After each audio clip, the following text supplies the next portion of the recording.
Okay, in this video we're going to look at horizontal scalings, meaning compressions and stretches. And again, we're going to start by trying what we've done before, which we note when it comes to x transformations often doesn't work, so we have to think of a new strategy. But we have f of x here on the left, that graph.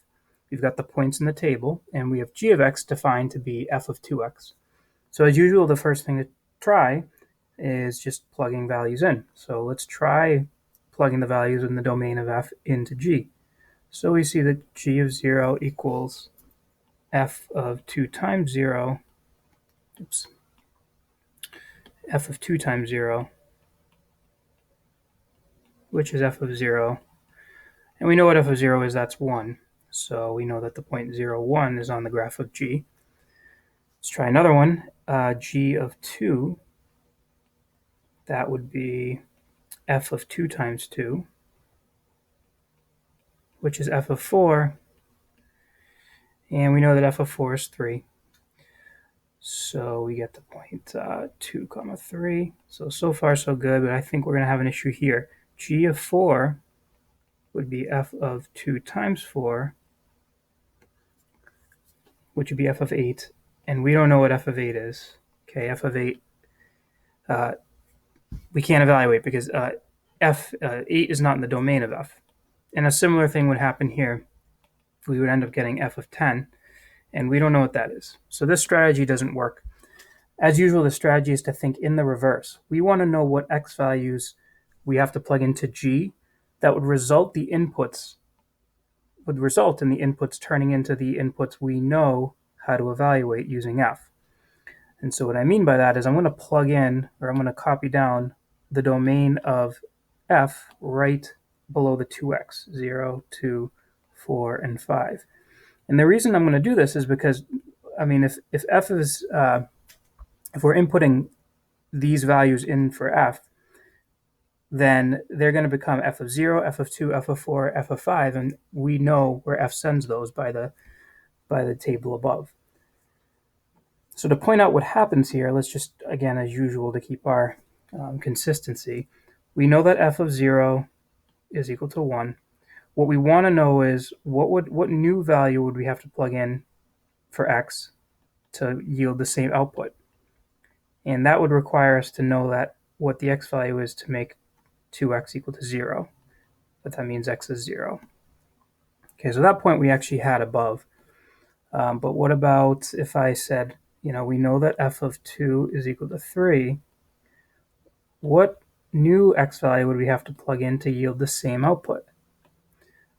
Well, that would require solving 2x equal to 2, so x is equal to 1. And if we just take a look at one more, let's say we know the fact that f of 4 is equal to 3, and we would like to know what new value of x would yield that same output. But that would require us to solve this equation. F of 2x equals to 4. That means x equals 2. So at this point, hopefully you can see that my x values here on the left are half of what the x values are, or the inputs were for f. So this must be a 5/2. And of course you can check. So g of 0 equals f of 2 times 0, which is f of 0, which is equal to 0 from the table above. Nope, it's equal to 1, sorry. It's equal to 1. G of 1 is equal to f of 2 times 1, which is f of 2, which from a table above we can see is 3. G of 2 is equal to f of 2 times 2, which is equal to f of 4, which we know from above is 3. And g of 5/2 is equal to f of 2 times 5/2, which is f of 5, which we see from above is 5. So the new points, or the points on g, would be 0, 1, 1, 3, 2, 3, and 5/2, 3. And so note that, again, we think of we think of our new x-coordinates, the ones that are on the graph of G, as compared to our old ones that were on the graph of F, and we can see that the new ones are half the old ones, which tells us that our x values need to get divided by 2. That's kind of counterintuitive because it looks like we're multiplying x values by 2, but really that 2 you're thinking of as like kind of giving the input a head start. So you only have to plug in things half as big.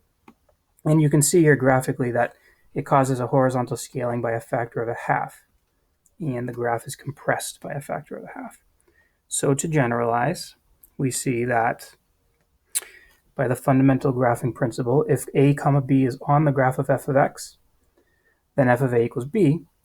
And of course, if we know f of a equals b, and we want to know what we would have to plug in for x into this new function to get out b, well, that requires us to set, as we did above, a equal to 2x, which means that x is equal to a over 2. So g of a over 2 would be f of 2 times a over 2, which would be f of a, which again, by above, we know is b. And again, this is all to tell us that the point on the graph of G is now a over 2 comma b. A over 2 comma b. So that tells us that we're going to divide our x values, divide old x values by 2. Okay, and this causes a horizontal compression by a factor of 2. Now, I think rather than do all this all over again, let's just jump right to the fact that we know, for instance, if we wanted to graph this transformation, f of 1/2 of x, we want to plug in our old values here. So 0, 2, 4, and 5. And hopefully at this point you can intuit what would happen, right? We'll just do one of them, and then we'll kind of use our we'll just kind of intuit what the rest would be or predict what they would be. So my guess is in this case, if we wanted f of 1/2, so we know f of x, f of 4 rather, by the graph, we know f of 4 is equal to 3. The question is, if I wanted f of 1/2 of x to also equal 3, well, then that would mean I need my 1/2 x to equal 4, which means that x would have to equal 2 times 4, which is 8. Okay, so that tells me then, in fact, that would have to be an 8. So that's double the old input. So that would have to be a 10, a 4, and double 0 is 0.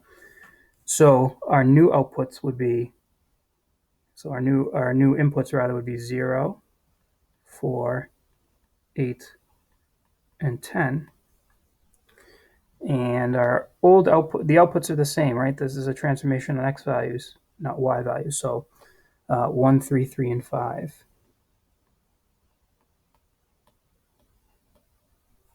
Okay. So then in this case, we can see that our x values got doubled, right? Our x values doubled. So even though the 1/2 is by the x, that's kind of like it's pulling our inputs down, and we have to compensate by doubling our old inputs to get the same outputs. So if you look at the graph, that's going to cause a horizontal stretch by a factor of 2. And again, to generalize, by the fundamental graphing principle, if the point AB is on the graph of f of x, then f of a equals b. If we have g of x equaling to 1/2 of x, then to get the same output, we want to know if f of a equals b, what would you have to plug in for x to make f of 1/2 of x equal b? Well, we set 1/2 of x equal to a. Multiplying by 2, we see x is equal to 2a. So that means that g of 2a is equal to f of 1/2 times 2a. A half times 2 is 1. That's f of a, which by the fact above we know is equal to b. So that means the point 2a comma b is on the graph of g of x, and we note that that's causing the we're going to multiply old x values, multiply old x values by 2, and that graphically, as we see above, causes a horizontal stretch by a factor of 2.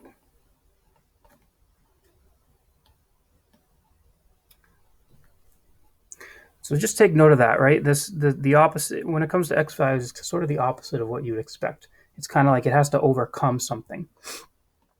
Okay, and so here is our summary that we can just take a look at before we move on to some actual problems involving transformations in a future video. But if you assume that b is positive, to graph f of bx, divide all the x-coordinates of the point on the graph by b. We see the graph has been horizontally scaled by a factor of 1 over b. Now, if b is in between 0 and 1, so you're thinking of like 1/2, it will cause a horizontal stretch by a factor of 1 over b. So think about that. If b is 1/2, then 1 over 1/2 is 2. So that the language makes sense. It would be a horizontal stretching by a factor of 2. Whereas if b is greater than 1, like 2 or 3, then the graph has undergone a horizontal shrinking by a factor of, again, b being 2 or 3.